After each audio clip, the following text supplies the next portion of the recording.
오늘은 저희가 로마서 복음과 하나님의 의라는 제목으로 세 번째 말씀을 같이 강론하도록 하겠습니다. 존 메가더 목사님이라고 하는 이제 그레이스 커뮤니티 처치의 그 담임 목사님이시고 이제 원로 목사님이 됐죠. 굉장히 아주 목회를 탁월하게 잘하시고 하용조 목사님이 멘토로 삼았을 만큼 굉장히 그 거룩한 영향력이 있던 분이죠. 이분이 그 오늘날 교회, 우리 시대의 교회를 진단하면서 몇 가지 이렇게 교회를 영적으로 분석하고 진단한 내용이 있어서 여러분들에게 같이 나누고자 합니다. 오늘날 교회는 이 하나님의 말씀과 진리, 이 교리를 가리키기보다는 이 교회 성장에 모든 것이 혈안이 되어 있다, 치우쳐 있다라고 이제 비판했던 적이 있고요. 또 오늘날 교회와 성도들은 하나님의 말씀으로 양육을 받기를 즐겨하기보다 이 쇼나 엔터테인먼트나 이런 어떤 자신의 삶을 이렇게 즐겁게 해주는 쾌락주의에 물들은 교인들로 넘쳐나고 있다. 자극적이고 그리고 유머러스하고 그리고 내 마음을 이렇게 즐겁게 해주는, 가려운 귀를 긁어줄 수 있는 그런 어떤 청중형 맞춤 설교. 그래서 설교를 들을 때도 듣는 자세가 내가 원하고 내가 원하지 않는 거에 따라서 이 리모컨을 눌러서 돌려서 바꿔버리는, 채널을 바꾸는 그런 시대에 우리가 살고 있는 거예요. 오늘날 우리 시대는 절대적인 진리보다도 실용적인 가치를 더 소중히 여기고 중요시 여기는 거예요. 그런 시대에 우리가 살고 있다라고 또 비판을 했고, 오늘날은 목양을 하는 목회자들을 청빙하기보다는 교회를 잘 관리하고 또 마케팅적인 요소로 교회 성장을 이루는 그런 목회자를 추구하는 것이 탄식할 만한 일이다. 그리고 오늘날 예배는 너무나 불경건해져 가지고 설교는 짧을수록 좁고 1시간 이상을 넘어가는 것을 예배 시간을 견디지를 못하는 그런 조급한 성도들로 넘쳐나는 이 세속화 시대에 살고 있다. 당연히 이러다 보니까 하나님의 말씀이 하나님의 능력대로 선포되기보다는 소비자 중심의, 내가 원하는 중심의 예배와 맞춤형 교육과 또 임직과 어떤 이 교회 리더십을 뽑을 때도 기름 부음보다는 투표와 사람의 숫자, 그리고 하나의 운전면허 따는 듯한 그런 어떤 학점제를 통해서 라이선스화 되어버린, 그러니까 삶에서 역동적이게 움직이고 또 세상 속으로 침투해서 세상을 변혁시키는 그런 복음의 제자도라기보다는 굉장히 왜곡된 그런 우리가 시대를 맞서며 살아가고 있다. 부인할 수 없죠. 제가 예수님을 믿고 거듭나기 전까지 제가 다녔던 지역교회에서 복음을 선명하게 들었던 기억이 없어요. 복음이 선명하게 들리지 않다 보니까 예수 그리스도의 삶이 무엇이고 사역이 무엇이고 왜 예수님께서 나를 죽어야만 했는지 이런 거를 체계적으로 가르치지 않고 양육하지 않다 보니까 그냥 교회는 출석하는데 내가 왜 교회를 다녀야 되는지, 그래서 항상 교회를 다닐 때마다 내가 느낌에 드는 생각이 결혼식을 다니는 듯한 느낌이었어요. 여러분, 아침 9시부터 오후 4시까지 수많은 30분 단위로 결혼 예식이 잘라져 있어요. 근데 제가 목회자이기 때문에 주례를 많이 외부로도 나가기 때문에 보면 너무너무 불쾌할 때가 많아요. 거기 코디네이터 하는 이 사람들이, 직원들이 설교는 5분 내로 해주시고 또 뭐 이렇게 동선 이렇게 해주시고 해야 될 것과 하지 말아야 될 것과, 그러니까 이분들은 이제 정말 결혼을 하시는 당사자들의 삶을 블레싱하고 축복하기보다는 너무 익숙해지고 너무 매너리즘과 타성에 빠져서 직업이 돼버려서 30분 끝나면 빨리 좀 나가주기를, 다음 하객 손님 그러면 이제 다음 또 들어오고, 마치 어디서 많이 익숙한 듯한, 우리 1부 예배 끝나고 2부 예배 끝나고 3부 예배 끝나고 그러나 성도 간의 교제도 없고 코인원자도 모르고 친밀한 인격적인 교제도 없는 결혼식장과 교회가 거의 대동소이한 그런 느낌을 지울 제 안에 각인돼 있었어요. 그러나 살아있는 하나님의 말씀과 복음의 터치가 내 삶에 들어온 뒤에는 제 삶이 완전히 뒤집어지고 바뀌어졌죠. 그런 박물관 화석화된 신앙이 아니라 살아있는 하나님과의 그 인격적인 교제와 그리고 주님이 나의 삶을 이끄시고 책임지시고 주의 통치를 받고 하나님의 뜻에 잘 안 되지만 모험으로 배팅을 해서 순종해보는 그런 믿음의 모험을 제가 이제 살아가는 삶으로 바뀌어버렸죠. 비포와 애프터가 완전히 다르죠.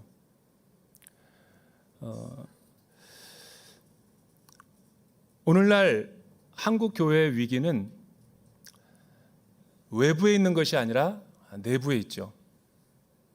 로이드 존스 목사님이 부흥이라는 책에서 우리 시대에 부흥이 아직 오지 않는 이유를 창세기의 이삭의 우물물을 비유를 해서 이삭이 우물물을 파는데 생수가 나오지 않았던 이유는 이렇게 그랄 목자와 블레셋 사람들이 그 우물물을 못 먹고 또 못 쓰게 하기 위해서 돌무더기들을 그 안에다가 다 넣어버려 가지고 물을 오염시켰기 때문이죠. 그러나 부흥이 올 때마다 하나님이 그 사탄과 마귀와 이 죄에 오염된 그런 돌무더기들을 다 끄집어내서 맑은 생수의 물을 우리 가운데 솟구쳐 오르게 한다는 거예요. 로이드 존스 목사님은 그 생수를 복음이라고 비유를 한 거예요.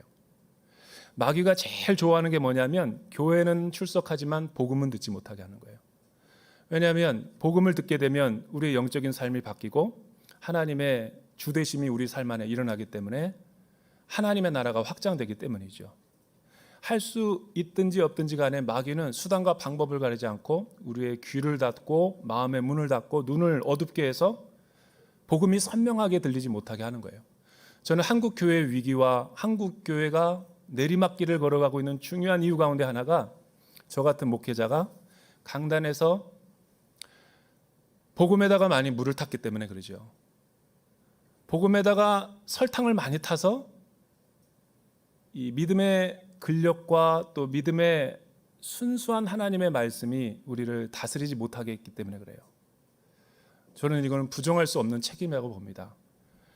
왜냐하면 우리 시대 가운데 우리는 교회 성장학을 배우면서 그렇게 배웠고 마케팅적인 요소로 교회를 관리하고 성장시키는데 제 일평생 신학교에서 배웠다라는 것을 부정할 수가 없어요.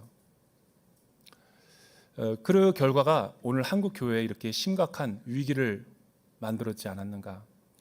복음을 축소하고 왜곡하고 곡해해서 결국은 사실은 이런 팬데믹 기간 동안에 우리 많은 성도님들이 우리의 영혼의 민낯을 보게 된 거죠. 교회의 위기는 건물이 없는 게 아니라 또 교회의 위기는 성도들이 많이 안 모이는 게 아니라 헌금이 주는 데 있는 게 아니에요. 근데 오늘날 우리 동역자들이랑 만나면 이런 게 가장 중요한 3요소가 돼버렸어요. 교회의 진짜 위기는 복음이 안 들리는 거예요. 여러분, 복음이 안 들리게 되면 우리는 자연스럽게 어떤 쪽으로 경향이 흐르게 되냐면 내 힘과 내 노력과 내 능력으로 살아가려고 해요. 하나님 의지하지 않고. 그거를 성경에서는 도덕주의라고 그러는 거예요. 도덕주의. 교회를 가장 타락시키는 이 내적인 요소가 뭐냐면 여러분 박해 때도 교회는 삽니다. 그리고 여러분 아무리 어려운 이 도전이 교회 앞에 놓이더라도 시대마다 모든 걸 다 이겨냈어요. 교회는. 그러나 교회에 이겨내지 못하는 것은 하나님 없이 나 혼자의 능력으로 살 수 있다라는 죄에 대한 문제가 지적되지 않고 하나님의 복음의 말씀이 바로 선포되지 않을 때는 교회가 타락하고 성도들이 변질하게 되는 거예요. 이거를 우리가 가슴을 찢고 통회하고 깨어 기도해야 되는 시대 가운데 살아가는 거죠. 요즘은 간판을 달았다고 해서 다 똑같은 교회가 아니에요. 휴머니즘과 도덕주의가 왜 그렇게 문제가 되는가? 왜냐하면 우리는 하나님을 떠나고 관계가 깨어지고 죄가 우리 안에 들어온 다음에는 우리는 그렇게 자기 개발을 통해서라든가 어떤 개선을 통해서 교양을 통해서, 교육을 통해서 더 나아지는 존재가 아니거든요. 그런 선한 공로와 행실을 통해서 뭔가를 내가 나의 삶을 확장시키고 개선시키려 하다 보면 이제 하나님이 없는 삶을 살아가게 되는 거예요. 그리고 복음을 부정하게 되고 구원의 필요성을 느끼지 못하게 되는 거죠. 바울은 로마서를 통해서, 그래서 1년 동안 이 로마서를 통해서 우리가 복음의 깊은 정수를 맛보고 이 시대를 헤쳐나가야 되는 그런 영적인 이 비밀 병기로 삼아야 되는 거죠. 인간의 문제는 하나님 앞에서의 죄의 문제이죠. 그 외에 다른 것이 아니에요. 하나님과의 관계가 회복이 되면 우리는 모든 것이 회복이 되지만 다른 모든 것을 소유했다 하지라도 하나님이 없으면 아무것도 없는 거예요. 여러분, 아무것도 없다 할지라도 하나님이 있으면 모든 것을 얻게 되는 거예요. 그게 성경에서 가르치고 있는 복음의 핵심이죠. 더 안타까운 거는 우리 대전오늘교와 세종교육관에 또 축소시켜서 더 좀 조망해 보자면, 교회 안에 있는 분들의 위기는 뭔가? 교회 안에 있는 분들의 위기는 한때는 주님의 사랑을 체험했고 십자가의 능력을 경험했고 복음을 들었어요. 그러나 교회 생활을 하면서부터 서서히 나도 모르게 또다시 옛날로 돌아가는 거예요. 십자가 없이 살고 하나님의 복음이 필요 없다라고 생각하고 또다시 내 행위와 공로를 주장하며 살아가는 거예요. 그러니까 교회가 내리막길을 걸으며 능력이 없고 힘을 잃어버리는 거죠. 바울은 오늘 말씀을 통해서 로마서 전체에서 가장 중요한 논지인데 16절, 17절은 복음을 부끄러워하지 않는다라는 말로 오늘 말씀을 시작하고 있어요. 바울은 왜 복음을 자랑하고 있을까? 반대로 우리는 왜 복음을 수치스럽게 생각하고 전하지 않고 나누기 힘들어하고 왜 복음을 나는 자랑하지 못할까라는 것을 한번 묵상해 볼 필요가 있죠. 여기에는 세 가지 이유가 있다라고 바울은 이야기하는데, 먼저는 복음에는 우리에게 구원을 주는 능력이 있기 때문이다라고 이야기합니다. 여러분 16절 우리 같이 한번 읽어보죠. 16절 시작. 나는 복음을 부끄러워하지 않습니다. 이 복음은 모든 믿는 자들에게 구원을 주시는 하나님의 능력이기 때문입니다. 먼저는 유대 사람에게요, 다음으로는 그리스 사람에게입니다. 여러분, 구원이 무엇일까요? 왜 성경에서는 구원이라는 말을 참 많이 하고 있을까? 구원이라는 것은 쉬운 단어지만 사실은 조금 더 세부적으로 들어가서 내 삶과 관련시키지 않으면 되게 추상적이고 형이상학적인 단어로 우리가 남게 될 거예요. 로마서에서 바울은 구원의 어디로부터의 구원을 세 가지로 요약을 하고 있어요. 하나는 죄로부터의 구원. 구원이라는 것은 묶여있고 포로가 된 삶에서 자유와 해방을 의미하는 거죠. 죄로부터의 해방. 두 번째는 죽음의 문제로부터의 자유와 해방. 그리고 세 번째는 늘 하나님의 그 높은 가치와 이상, 율법의 뜻에 순종하지 못함으로 내 날마다 양심 가운데 일어나는 가책과 정죄함. 이 신앙의 이 마음의 양심의 가책이 우리를 짓누르고 고통을 주는 거예요. 그래서 모든 인간은 유대인뿐만 아니라 헬라인에게도 이방인인 우리 마음에도 양심이 있기 때문에 도덕적으로 살지 못하면 수치심과 우리 안에 영적인 이 고뇌가 있게 되는 거죠. 그래서 우리의 삶은 자유하고 행복하지 못하는 거예요. 바울은 이 세 가지로부터 건짐을 받는 게 구원의 중요한 핵심 가치다라고 이야기하는 거예요. 왜 사람들은 이 구원을 받아야만 될까? 사람들이 구원의 필요성을 느끼는 이유는 하나님과의 관계가 깨어졌기 때문이죠. 다른 말로 하나님께 반역하고 불순종하고 죄를 범했기 때문에 우리는 하나님과의 관계로부터 모든 이 어떤 상속자로서의 유업과 기업들을 다 잃어버리고 지금 비참한 삶을 살아가고 있는 거예요. 만약에 누군가가 이 눈에 보이는 세계의 삶이 너무나 아름답고 또 자연도 환경도 좋고 지금 우리의 이 생은 살만한 가치가 있다라고 생각하는 사람이 있다면 아직 인생을 더 살아보지 않아서 그런 거예요. 살면 살수록 우리의 인생은 그렇게 살만한 가치가 있는 환경과 조건이 아니에요. 여러분, 왜 많은 사람들이 복음을 전하고 복음은 하나님이 우리를 다스리고 통치하신다라는 구원의 기쁨의 소식인데 하나님을 이야기하면 왜 많은 사람들이 불쾌해하고 싫어할까? 현대인들은 자기의 삶을 간섭하기 때문에 그렇죠. 예수를 믿고 교회 나가는 게 나의 개인의 사생활을 침해한다라고 생각하는 거예요. 왜? 하나님 중심이 아니라 자기가 인류의 세계의 센터니까. 그만큼 우리는 이기적이고 나 중심적인 삶을 살아가는 거죠. 그래도 성격 꽤나 있는 사람은 복음을 전하고 하나님 얘기 꺼내면, 교회 얘기 꺼내면 화를 냅니다. 화를 내는 사람은 그래도 좀 괜찮은 사람들이에요. 예수 믿을 가능성이 상당히 높은 거예요. 화를 안 내는 사람이 양심적이고 도덕적이고 주변의 관계가 좋은 사람들이 진짜 문제예요. 여러분, 이런 사람들의 문제는 영적인 무관심입니다. 눈에 보이고 자기의 삶의 어떤 미래와 노후 이런 것들은 되게 소중히 여기고 가족적인 일은 가치 있게 여기면서 그 외의 것들은 영적인 일에 대해서 하나님에 대해서는 무관심하고 무책임하고 진리를 마음에 두려고 하지 않는 죄성이 있는 거죠. 그러니까 사람은 복음을 전할 때 이 두 가지 반응이 나타나는 거예요. 화를 내는 남편은 희망이 있는 거예요. 왜? 그 외마디는 나에게 진리를 가르쳐줘 라는 거예요. 목마름 때문에. 그래서 한 14번만 정확하게 교회 가자 그러면 나올 거예요.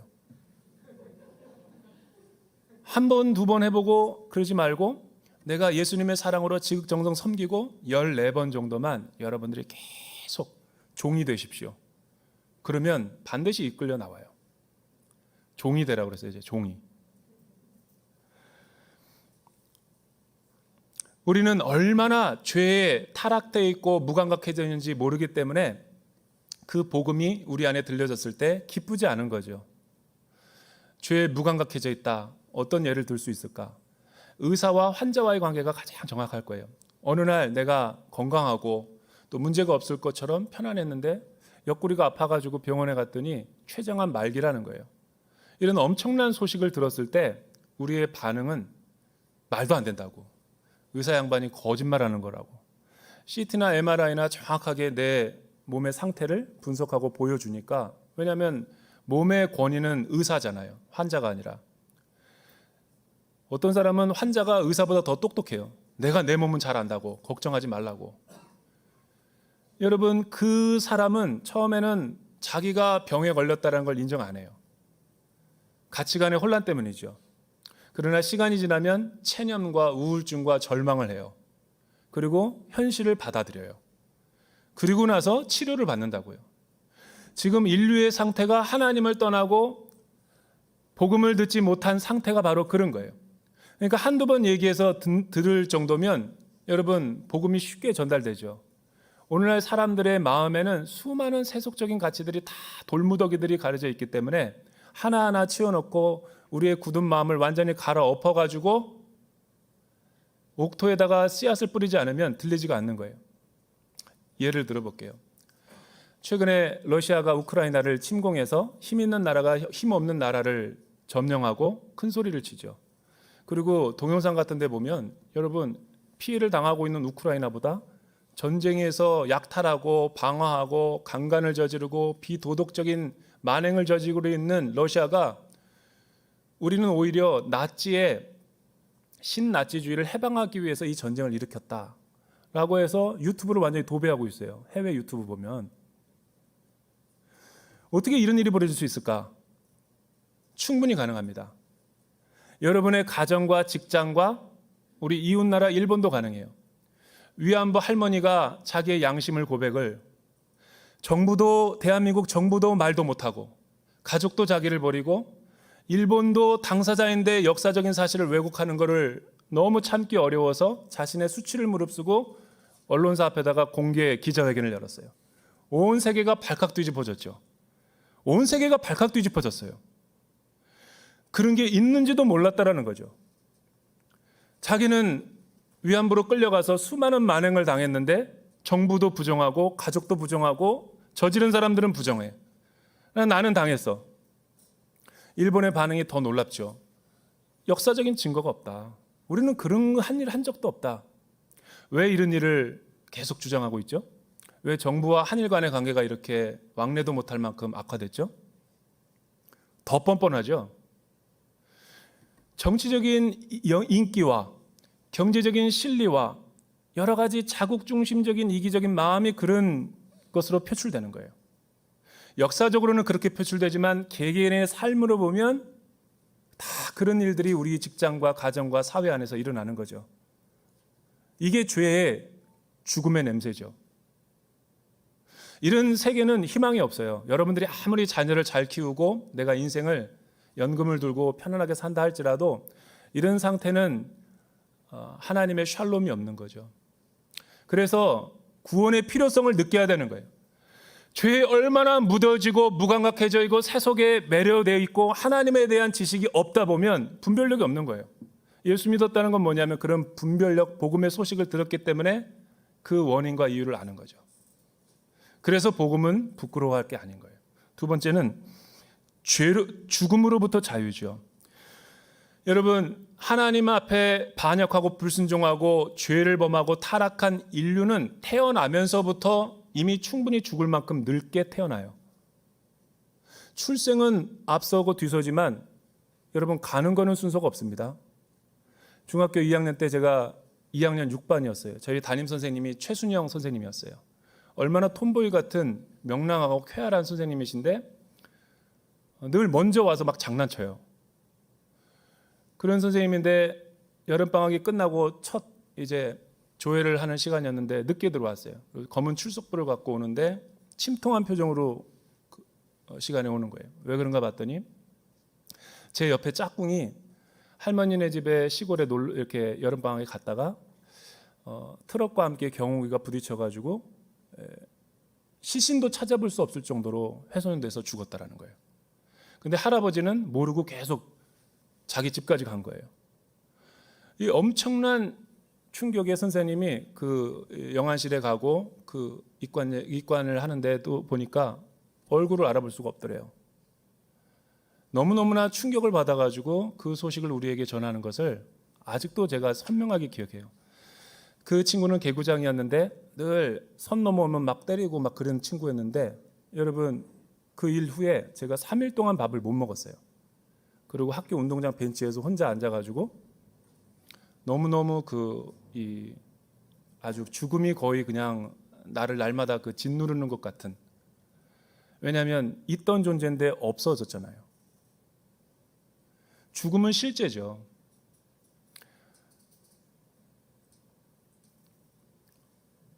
여러분 15년 전에 뉴욕 맨하탄에 가서 마크 목사님이 하는 인투교회에서 설교를 했던 적이 있어요. 그리고 목사님이 저를 가이드를 해주는데 여기가 9.11 테러 때 다 멸절시켰던 그 제로 그라운드라고. 여러분 그 엠파이어 빌딩에서 제가 21살 때 유학할 때 친구랑 놀러 가가지고 지하 카페에서 커피를 마셨던 기억이 나요. 근데 그 존재가 없어진 거죠. 죽음은 멀리 있는 게 아니라 실제입니다. 이런 죽음의 날마다 우리는 운명 앞에 주어져 있는 상황 가운데 구원의 필요성을 느껴야 되죠. 예수님이 십자가에서 죽으시고 부활하신 것은 죄에서 죽음을 우리가 이기시고 우리에게 새 생명을 주기 위한 것이죠. 세 번째는 이 율법의 정죄로부터의 자유함이에요. 예전에 제가 그 아티클을 하나 읽은 적이 있는데 2차 세계대전 당시에 참전했던 캐네디언의 그 베테랑이었어요. 그 원로 병사. 근데 그 사람이 캐나다 경찰서에 가서 자수를 한 거예요. 여러분 87세, 8세 된 건데 이름을 제가 정확히 기억이 안 나지만 그 나이에 인생을 다 산 사람이 왜 경찰서에 가서 뭔 일을 가지고 자수했는가 봤더니 영국에서 근무할 때인데 자기가 창녀와 하룻밤을 죽이고 권총으로 쏴서 죽였다라는 거예요. 돈을 더 달라고 그러길래. 근데 그 나머지의 60년의 인생을 살아오면서 계속 자기가 나인메어를 꿈꿨다는 거예요. 양심의 가책. 그래서 죽을 날도 얼마 안 됐는데 나의 모든 전 재산을 그 유가족들에게 다 기부하고 싶고 누구에게 고해성사함으로써 이 가책으로부터 자유해보고 싶다라는 거예요. 한 번도 자기는 60년 동안 자유한 적이 없었다라는 거예요. 그렇죠. 왜냐하면 하나님이 우리 마음에 양심이라는 것을 내재시켜 주었기 때문에 우리는 구원의 필요성을 충분히 누릴 수 있는 사람이죠. 그러나 죄가 이 모든 것 돌무더기들이 덮어서 복음이 아니고서는 예수님을 통한 이렇게 믿음의 내 건강검진이 아니면 우리는 알 수가 없죠. 그래서 복음은 들려줘야 되는 소식이에요.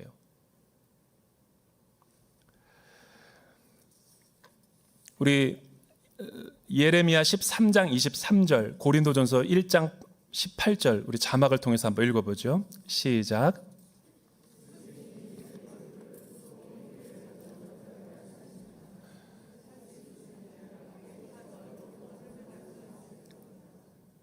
십자가의 도가 멸망하는 자들에게는 미련한 것이지만 구원을 받는 우리에게는 하나님의 능력이 됨이라. 이런 이유 때문에 바울은 복음을 자랑스러워하는 거예요. 여러분, 표범이 반점을 어떻게 빼내요? 저와 여러분도 무슨 노력이나 개선이나 교육과 나의 높은 성취나 또한 사업의 성공이라든가 결혼이라든가 자녀 교육에 대한 기대를 가지고 그런 모든 것들을 가릴 수 있을 것 같지만 하나님 앞에서 가려지는 게 아니에요.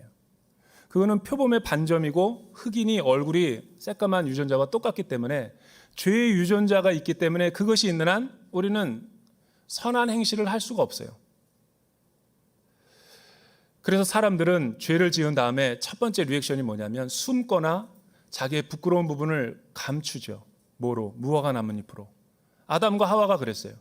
오늘날 현대인들은 양복으로 가리고 명품백으로 가리고 화장으로 가리고 그리고 좋은 아파트와 좋은 차로 물질의 소유나 정신없이 돌아가는 세상의 직장일로 하나님 앞에서의 자신의 죄 문제를 가리죠. 그래서 복음을 들어야 되는 거예요. 복음 앞에 직면하지 않으면 나의 실존과 나의 삶에 하나님 앞에서의 정체성이 무엇인지 깨닫지 못하는 거예요. 그러나 교회가 쇼나 엔터테인먼트나 종교 생활을 강조하면서 교회에서 복음이 들리질 않게 된 거예요.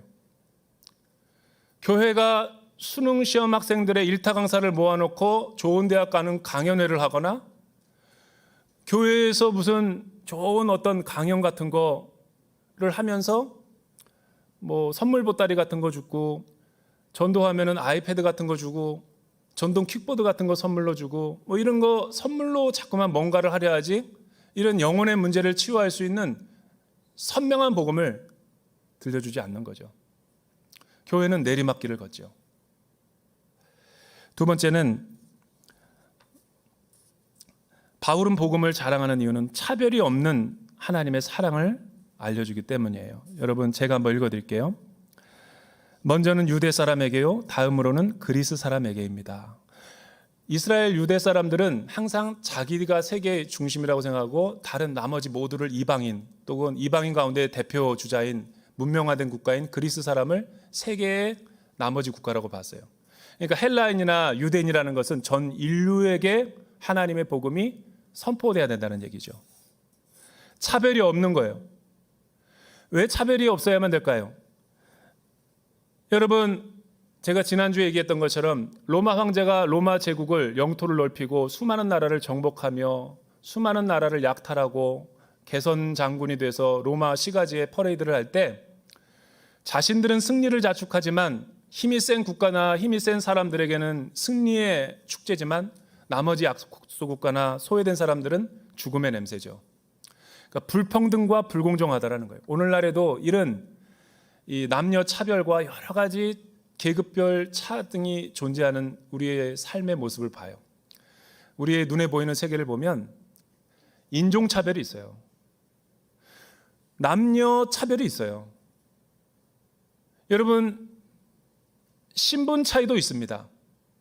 없는 것 같지만 우리는 다 그런 차이를 느끼며 불평등한 사회 속에서 살아가고 있어요. 그러나 하나님의 나라의 왕이시며 또 주인이신 하나님이 우리의 삶 가운데 왕으로 오시고 우리를 통치하고 다스리게 되면 차별이 없어요. 교회 공동체는 하나님의 나라가 임하는 곳인데 차별이 없는 곳이에요. 갈라디아서 3장 28절을 우리 한번 읽어볼까요? 초대교회의 복음의 내용이죠. 시작. 너희는 유대인이나 헬라인이나 종이나 자유인이나 남자나 여자나 다 그리스도 예수 안에서 하나이니라.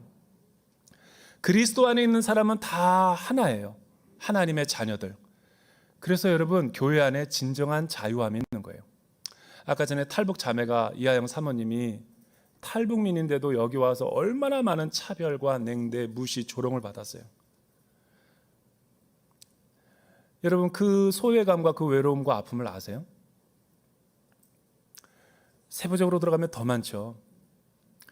그러나 여러분, 교회 안에는 예수님이 참 좋은 게 예수를 믿고 복음을 들으면 영적인 자유함이 있어요. 외적인 모든 것들을 우리는 속박을 받지 않고 다 자유해요. 그래서 교회를 보면 참 신비해요. 회사의 회장님이 무릎 꿇고 기도를 받기도 하고, 노숙 생활을 하던 정말 이 긍휼 사역에 의해서 밥 한 끼 얻어먹기 위해서 오시는 분도 있고, 성공한 사업가도 있고, 실패한 사업가도 있고, 인류대 나온 사람도 있고, 전문대 나온 사람도 있고, 학교도 못 다닌 분도 있고, 부모에게 사랑을 많이 받은 사람도 있고 못 받은 사람도 있고, 다 그리스도 안에서는 하나인 거예요. 하나님과 화목하고 하나님을 만난 사람들은 그래서 자유함이 있는 거예요. 여러분, 이 놀라운 하나님의 나라, 하나님의 통치를 이 복음 안에서 이야기하고 있는 거죠. 이 마지막 세 번째는 복음은 하나님의 의가 계시되었기 때문입니다. 너무나 중요한 말씀이죠. 우리 17절 같이 한번 읽어볼까요? 시작. 복음에는 하나님의 의가 계시되 믿음으로부터 믿음에 이르게 합니다. 기록되기를 의인은 믿음으로 살 것이다 라고 한 것과 같습니다. 이게 가장 중요한 복음 중에 복음인데, 왜 바울이 복음을 자랑하고 복음을 부끄럽지 않고 자기를 구원하신 그 하나님을 자기의 생명 다하고 목숨 다해서 땅끝까지 이르러 이 복음을 증거하는 사도의 삶을 살게 됐을까? 그 이유가 나와요. 핵심 가치가 나오는 거죠. 왜냐하면 복음 안에는 하나님의 의가 계시되어 있기 때문입니다. 이 하나님의 의가 무엇인가? 하나님의 의라는 것은 두 가지죠. 첫째는 하나님의 성품이 의롭다, 의로우신 분이고, 두 번째는 하나님의 성품이 의롭기 때문에 그분이 우리에게 베푸는 은혜와 사랑과 구원의 행위가 의롭다라는 거죠. 이걸 하나만 강조하면 약간 균형을 잃어버리는데 두 개를 다 강조해야죠. 하나님의 의가 복음 안에는 나타났대요. 그 복음에 계시된 게 십자가의 사건이죠. 여러분, 십자가에는 하나님의 우리 죄에 대한 무죄 선언과 용서가 있죠. 그러나 그것에만 있는 것이 아니라 그 용서만 있는 것이 아니라 하나님의 공의와 정의도 들어가 있죠. 죄를 미워하시는 하나님의 거룩한 성품, 이 두 가지가 예수 안에 있기 때문에 이 십자가를 믿게 되면 내가 영적인 구원과 자유함을 얻게 된다는 거예요. 그런데 이 하나님의 의를 믿는 것이 믿음이지, 믿습니다, 여러분 오늘 죽으면 천국 가는 걸 믿습니까? 그 믿습니다, 그 더 세게, 그 약하게 하면은 천국 탈락될 수도 있으니까, 그리고 어떤 사역이라든가 헌금, 그 밖에 어떤 외적인 행위와 어떤 이 공로 같은 것들을 자꾸만 주입시키는 것은 복음적인 교회가 아니에요. 틀림없이 그 교회는 병들어 있는 교회예요. 이단이라든가 사입이라든가. 왜냐하면 예수님의 복음은 값없는 복음이고, 우리의 행위로 얻어지는 구원이 아니라 하나님께서 값없이 주어지는 의로운 하나님의 성품에서 나오는 사랑이죠. 그 사랑의 표현이 십자가이고, 그 십자가를 믿고 내가 의지하면 나에는 모든 죄가 동이 서에서 먼 것처럼 다 사라지고, 하나님이 나의 우편에 서서 변호자가 되어주시고, 죄인임에도 불구하고 하나님의 의를 내 안에 덧입혀준다는 것이 복음의 진리인 거죠. 여러분, 이것을 믿으면 우리의 삶이 어떻게 변화될까요? 더 옛날로 돌아가서 죄를 막 살까요? 막 질까요? 왜 성경이 믿음으로부터 믿음에 이르게 합니까? 왜 복음을 듣게 되면 우리의 삶이 믿음으로부터 믿음에 이르게 된다고, 그리고 오직 의인, 그리스도인들의 삶은 믿음으로 말미암아 살리라, 믿음으로 살아야 된다라고 이야기를 하는 걸까요? 하박국 2장 4절은 배경이 있는 거예요. 그 당시 바벨론의 지배를 받고 있었던 하박국 선지자는 하나님의 때에 우리가 이방인의 압제에서 자유케 되고 다윗의 왕조와 같은 부강한 국가가 만들어질 거라고 예언자들이 선포했어요. 그런데 바벨론이 더 우리를 압박하고 상황은 현실은 나아지는 것 같지 않으니까 절망하면서 하나님의 통치를 의심하는 거죠. 그랬더니 하나님이 이런 답을 줬어요. 오직 의인은 믿음으로 말미암아 살아야 한다. 외양간에 소출이 없고, 외양간에 소가 없고, 포도나무에 열매가 없고, 무화과 나무가 열매가 없다 할지라도 나는 여호와를 인하여 기뻐하는 법을 배워야 된다라는 것을 복음으로 선포한 거죠. 왜냐하면 하나님 나라는 이 땅에서 세워지는 나라가 아니라 하나님의 통치와 이 복음의 진리를 믿는 믿음 안에서 자라나는 하나님의 다스림이기 때문에 그런 거죠. 믿음은 내 믿습니다라는 힘의 입에 여러 가지 막 선언과 선포가 아니라 하나님과의 관계성이 믿음인 거죠. 나의 나라가 아니라 내가 원하는 나라가 아니라 하나님이 원하는 나라를 우리 가운데 임재하게 하는 거죠. 그래서 여러분, 복음을 믿게 되면 하루아침에 내 삶이 다 바뀌는 게 아니에요. 여러분, 출생한 이 신생아를 보면 이 핏덩어리가 무슨 걷지도 못하고 말을 할지도 모르고 믿음의 첫 발을 내딛게 되면 내 삶을 하나님께서 그 새 생명처럼 여겨주죠. 방황도 하죠. 사람이 언제 완성되죠? 죽을 때까지도 완성 안 돼요. 그런데 하나님은 인정해 주는 거죠. 여러분, 결혼도 마찬가지죠. 결혼식을 했다고 우리의 결혼의 삶이 풍요로워지나요? 결혼하지 말 걸 생각하는 분들도 상당히 많죠. 혼자 살 때가 낫다. 그런데 여러분, 하나님과의 믿음의 관계도 그런 거죠. 칭의는 내 행위가 완전해서 나를 의롭다 칭해 준 게 아니에요. 변화될 나의 미래를 보고 의롭다 여겨주시고 이제 하나님의 나라에 들어가야 되고 하나님의 나라에 머물러야 되고 하나님의 통치를 계속 받으면 우리의 삶은 놀라보게 변화되는 거예요. 그리고 내가 내 인생의 주인이 아니라 하나님 앞에 날마다 순종하며 하나님의 뜻대로 인도함을 받고 살아가게 되는 거죠. 성경은 이게 복음 중에 복음이라는 거예요. 저와 여러분들이 이런 복음의 능력을 날마다 경험하고 살아가게 되기를 주님의 이름으로 축원합니다. 살아계신 하나님 아버지, 감사합니다. 복음을 부끄러워하지 않게 도와주십시오. 하나님, 미래의 불확실과 미래에 대한 두려움과 염려와 걱정들이 있는 사람들이 있다면 복음 안에서 나 자신의 정체성을 발견하게 도와주시고 또 하나님을 날마다 의지하며 주의 음성을 들으며 승리하는 삶을 살아가게 도와주시옵소서. 예수님의 이름으로 기도드립니다.